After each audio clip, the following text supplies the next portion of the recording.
Hello, good morning all of you. 9th class का जो हमारी ऑनलाइन क्लासें चल रही हैं उसी को आगे बढ़ाते हैं। तो लास्ट वीडियो में क्या पढ़ा था आपको याद है?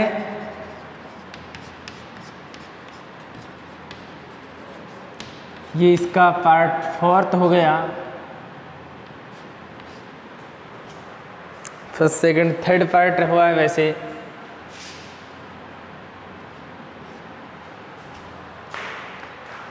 अब इसमें जो बायो वाला पोर्शन हम पढ़ रहे थे उसको आगे बढ़ाते हैं। इससे पहले वाले पोर्शन में सेल मेम्ब्रेन पढ़ी थी।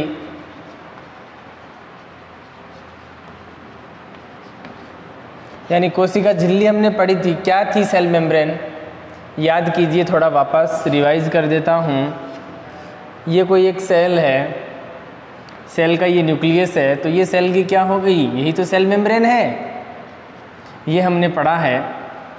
फिर हम न्यूक्लियस की तरफ जाएंगे, लेकिन एक बड़ी चीज़ और पढ़कर आते हैं। जो अगला टॉपिक अपना रहेगा वो है सेल वॉल। कौन सा टॉपिक है?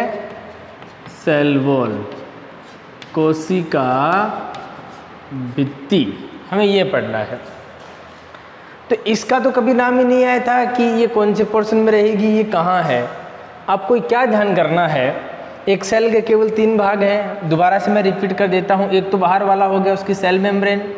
सेंटर में उसमें क्या रहता है? उसका केंद्रक यानी न्यूक्लियस। बचा हुआ सारा का सारा पार्ट क्या होता है? साइटोप्लाज्म यानी कोशिका द्रव्य। यही होता है। फिर ये सेल वॉल कहाँ से आ गई? इसका तो कहीं जिक्र नहीं हुआ था। तो मैं आपको एक चीज़ बता दूं कि जो साइटोप्लाज्म है ना, ये कोई अकेली चीज़ नहीं है। बहुत सारी चीज़ों का ग्रुप है, जैसे कि राइबोसोम है, लाइसोसोम है ना, एंडोप्लाज्मिक रेटिकुलम है। बहुत सारी चीज़ें इसके अंदर आती हैं, उसका ग्रुप है। बट सेल वॉल क्या है? देखो, यदि हम सेल्स की बात करें तो सेल्स किस किस में हो सकती हैं? प्लांट में होंगी प्लांट सेल, और जानवरों में होंगी उनकी एनिमल सेल। तो एनिमल सेल और प्लांट सेल में सबसे बड़ा डिफरेंस क्या है? हम पढ़ेंगे ना पादप कोशिका और जंतु कोशिका में अंतर, या पादप और जंतु में अंतर।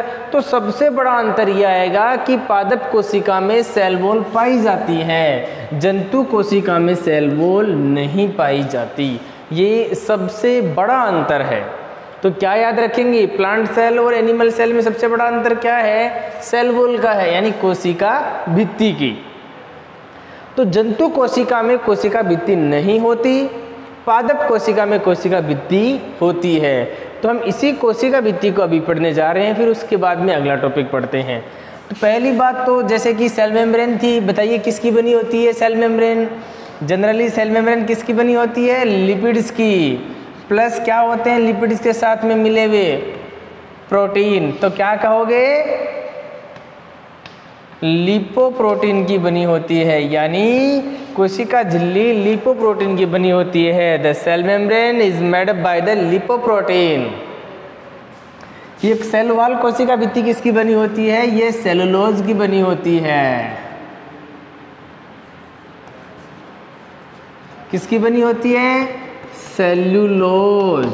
याद रखना, कोशिका भित्ति किसकी बनी होती है? सेल्यूलोज। उसमें कुछ और चीज़ें भी हो सकती हैं, जैसे कि पेक्टिन है, ऐसे कई अलग अलग होती हैं।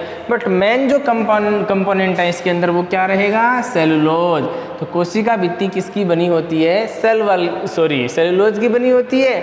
कोशिका भित्ति किस में पाई जाएगी? कोशिका भित्ति केवल और केवल पादप कोशिकाओं में पाई जाएगी।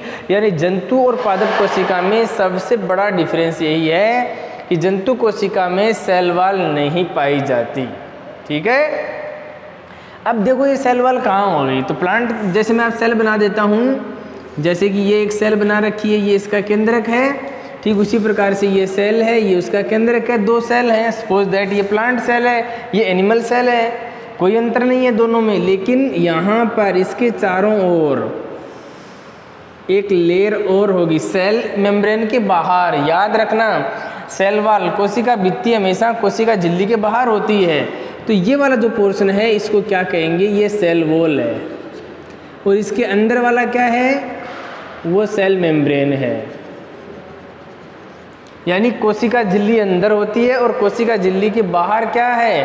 कोशिका भित्ति है जो किससे मेडअप रहती है, सेलुलोज से मिलकर बनी होती है। मोस्टली बात कर रहा हूँ, बाकी बहुत सारे इसमें कंपोनेंट और होते हैं, बट आपको अभी 9th क्लास के लेवल से केवल इतना याद रखना है कि कोशिका झिल्ली के बाहर भी एक परत होती है, कोशिका भित्ति। ये परत केवल और केवल पादप कोशिकाओं में पाई जाती है। अच्छा, इससे फंक्शंस क्या हैं? सेल की जो शेप है ना, उसकी आकृति है, उसकी साइज है, उसको कंट्रोल करने का काम करती है। यदि कोशिका अपने आकार को बदलती है और अपने जो है उसकी शेप एंड साइज है वो बदलती रहती है, तो उसमें किसका रोल रहेगा? सेल वॉल का रोल रहेगा। तो कोशिका भित्ति का सबसे बड़ा कार्य क्या है?